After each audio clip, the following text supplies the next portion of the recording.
April 9ನೇ ತಾರೀಕು ದಾವಣಗೆರೆ ದಕ್ಷಿಣ ವಿಧಾನಸಭೆಯ ಜನತೆ ಸಮರ್ ಶಾಮನೂರ್, ಕಾಂಗ್ರೆಸ್ ಪಕ್ಷದ ಕ್ಯಾಂಡಿಡೇಟ್ ಆಗಿರುವ ಸಮರ್ ಶಾಮನೂರ್ ಮಲ್ಲಿಕಾರ್ಜುನ್ ಅವರಿಗೆ ವೋಟ್ ಮಾಡಿದ್ದಾರೆ.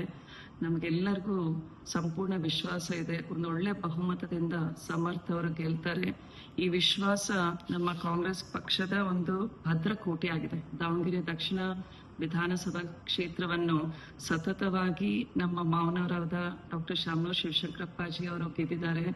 ಅವರು ದಕ್ಷಿಣ ಭಾಗದಲ್ಲಿ ಸಾಕಷ್ಟು ಅಭಿವೃದ್ಧಿ ಕೆಲಸಗಳನ್ನು ಮಾಡಿದ್ದಾರೆ. ಸಿಮೆಂಟ್ ರಸ್ತೆಗಳಿರ್ಬೋದು, ಸ್ಕೂಲ್ಸ್ ಇರ್ಬೋದು, ಒಳಚರಂಡಿ ವ್ಯವಸ್ಥೆ ಇರ್ಬೋದು, ಆಶ್ರಯ ಮನೆಗಳು, ಹಕ್ಕುಪತ್ರ ವಿತರಣೆ.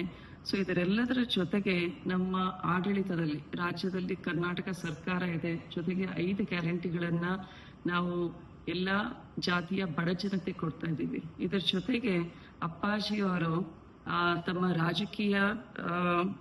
ರಾಜಕೀಯದಿಂದ ಮತ್ತು ವೈಯಕ್ತಿಕವಾಗಿ, ಸಾಮಾಜಿಕವಾಗಿ, ಶೈಕ್ಷಣಿಕ ಸಂಸ್ಥೆಗಳಿಂದ ಇಡೀ ದಾವಣಗೆರೆ ಕ್ಷೇತ್ರದ ಜನತೆಯ ಅಭಿವೃದ್ಧಿಗೆ ಸಾಕಷ್ಟು ಕೆಲಸ ಮಾಡಿದ್ದಾರೆ.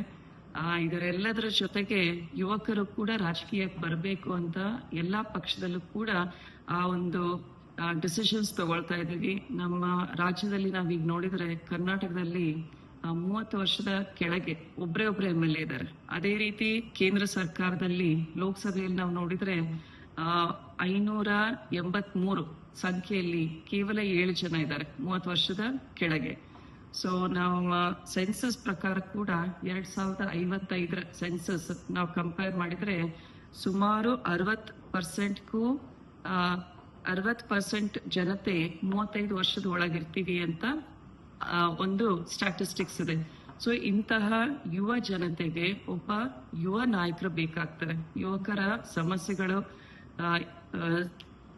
ಈಗಿನ ಟೈಮ್ಸ್ ನಲ್ಲಿ ವಿತ್ AI ಇಂಟರ್ವೆನ್ಷನ್ ಸಾಕಷ್ಟು ಸಮಸ್ಯೆಗಳೇ ಆಗತ್ತೆ ರಿಗಾರ್ಡಿಂಗ್ ಎಜುಕೇಶನ್, ಆಮೇಲೆ ಜಾಬ್ ಆಪರ್ಚುನಿಟೀಸು. ಸೊ ಇಂಥ ಸಮಯದಲ್ಲಿ ಆಮೇಲೆ ಯುದ್ಧ ನಾವು ನೋಡ್ತಾ ಇದೀವಿ.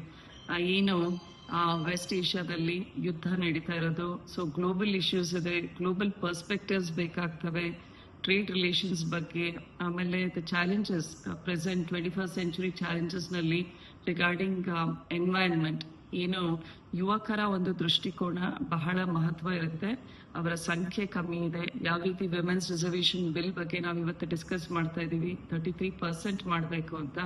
ಅದೇ ರೀತಿ ಯುವಕರು ಕೂಡ ಹೆಚ್ಚಿನ ಸಂಖ್ಯೆಯಲ್ಲಿ ರಾಜಕೀಯಕ್ಕೆ ಬರಬೇಕು. ಅವ್ರದೇ ಆದ ಒಂದು ಸಮೂಹ ಇದೆ, ಅವ್ರದೇ ಆದ ನಿರ್ಧಾರಗಳು ನಮ್ಮ ಭಾರತದ ಭವಿಷ್ಯವನ್ನು ನಿರ್ಧರಿಸುತ್ತೆ. ಆದ್ರಿಂದ ಈ ಎಲ್ಲ ಅಂಶಗಳನ್ನು ನೋಡಿದ್ರೆ ಜಾತ್ಯತೀತವಾಗಿ, ಪಕ್ಷಾತೀತವಾಗಿ ನಮ್ಮ ದಾವಣಗೆರೆ ಜನತೆ ಅಪ್ಪಾಜಿಯವರ ಒಂದು ಸೇವೆ, ಶಾಮನೂರ್ ಕುಟುಂಬದ ಸೇವೆ, ಇವೆಲ್ಲದನ್ನ ನೋಡಿ ಸಮರ್ ಶಾಮನೂರ್ ಅವರು ಒಂದು ಒಳ್ಳೆ ಬಹುಮತದಿಂದ ಗೆಲ್ತಾರೆ ಅಂತ ನಮಗೆ ಸಂಪೂರ್ಣ ವಿಶ್ವಾಸ ಇದೆ. ಮತ್ತೆ ಇದರ ಜೊತೆಗೆ ನಮ್ಮ ಇಡೀ ಸರ್ಕಾರ ದಾವಣಗೆರೆಯಲ್ಲಿ ಬಂದಿದ್ರು. ನಮ್ಮ ಮುಖ್ಯಮಂತ್ರಿಗಳು, ಉಪಮುಖ್ಯಮಂತ್ರಿಗಳು, ಎಲ್ಲ ಮಂತ್ರಿ ಮಂಡಲದವರು, ಆಮೇಲೆ MLAಗಳಿದ್ರು, ಬೇರೆ ಬೇರೆ ನಿಗಮ ಮಂಡಳಿ ಅಧ್ಯಕ್ಷರಿದ್ರು, KPCC AICC ವರಿಷ್ಠರು ಬಂದಿದ್ರು, ಸುರ್ಜೇವಾಲಾ ಸರ್ ಬಂದಿದ್ರು. ಸೊ ಹಾಗಾಗಿ ಒಂದು ಒಳ್ಳೆ ರೀತಿಯಲ್ಲಿ ಈಗಿನ ಬೈಪೋಲ್ನ ನಾವು ಗೆಲ್ತೀವಿ, ಬಟ್ ಗೆಲ್ಲುವ ಒಂದು ಅಂತರವನ್ನ ಕಾಪಾಡಬೇಕು ಅಂತ ಇಡೀ ಕಾಂಗ್ರೆಸ್ ಪಕ್ಷದಿಂದ ನಾವೆಲ್ಲ ಒಂದು ಕುಟುಂಬದ ರೀತಿಯಲ್ಲಿ ಕೆಲಸ ಮಾಡಿದ್ವಿ. ನಮ್ಮ ಸ್ಥಳೀಯ ನಾಯಕರು ಮತ್ತೆ ಕಾಂಗ್ರೆಸ್ ಪಕ್ಷದ ಕಾರ್ಯಕರ್ತರು ಕೂಡ ಒಳ್ಳೆ ಕೆಲಸ ಮಾಡಿದ್ದಾರೆ. ಆದ್ರಿಂದ ಸಂಪೂರ್ಣ ವಿಶ್ವಾಸ ಇದೆ ನಾವು ಗೆಲ್ತೀವಿ ಅಂತ.